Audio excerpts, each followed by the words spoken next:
Agriculture is money. Yes, it is. But how many people believe this statement?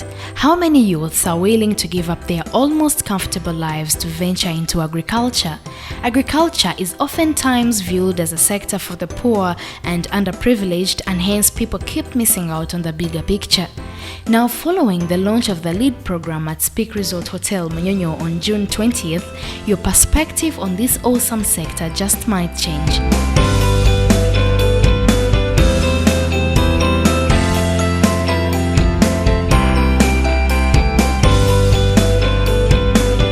The 17 selected well-known agriculture sector leaders were hosted at Chobe Safari Lodge for a 3-day retreat before the program kicks off.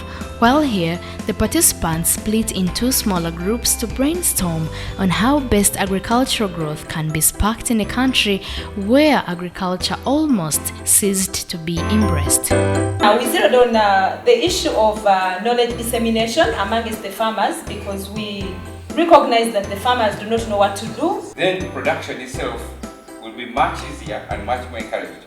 Now, what does this do? It enables producers to produce more in terms of quantity and quality. And we see what commodities we shall grow by evidence-based selection. So what's the point? Those guys should come. It's coming. Hold on, we see. Some say agriculture speaks to many Ugandans, but does it really? Then how come the youth would rather be unemployed than engage in any form of farming? To be able to address this issue, a certain group deliberated that it is very important that the minds of young people are opened, motivated, so they can be lured into this money-making sector.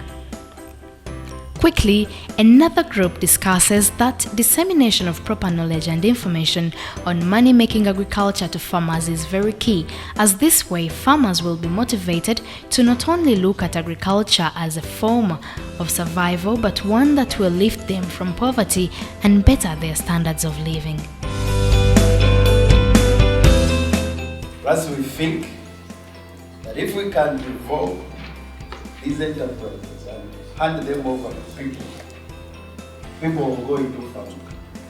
What people want to see is that there is money in farming. The moment they see that those who are building buildings in Kampala because they don't know what to do, they are buying plots because they don't know that farming is money, they will bring their money. They just want to see, to prove to them that agriculture is money. It's like we are not getting varieties with better genetic potential. Surely the maize variety or millet variety in 1965 couldn't be producing the same yields that we have now. Times are changing, our climate is changing, our technology is changing, so you need knowledge-based extension where the farmer can adapt. While the brainstorming continued, more questions arose. For instance, how can the potential of farmers be unlocked? How can the linkage between research and agriculture be promoted, especially where some research institutions exhibit corruption tendencies? There are 2 bodies giving input permits. One legal, one illegal. Originally we used to get from the crop protection. Now they separated it, the government separated it and put one in Namalele. And then the ones who have hijacked the thing, it's their thing. It's a Komayomi thing with his team. Then you have the Odong team in Namalele with their thing. I would describe it as a complete institutional failure. I have so many examples. I bring also foliar fertilizer, which is NPK, it's known. Then Tebeside says, no, you need to have it registered.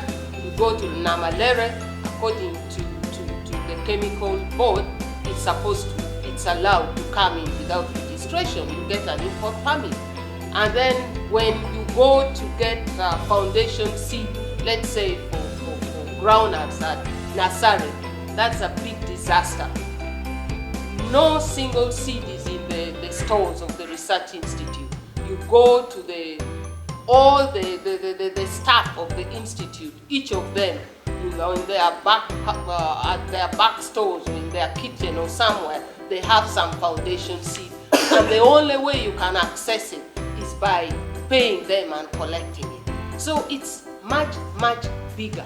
To me, that ministry as an institution. The same way every good thing comes to an end, this vividly productive discussion came to an end, and well, this surely is going to be a worthwhile 10 months of the Leveraging Excellence in Agricultural Development program in Uganda. It's never supposed to be personalized like that. Every single bit of that ministry, it does not work as an institution. So the minister on his own, even if we bring him in, he can't really just change it, but he can be part of the change.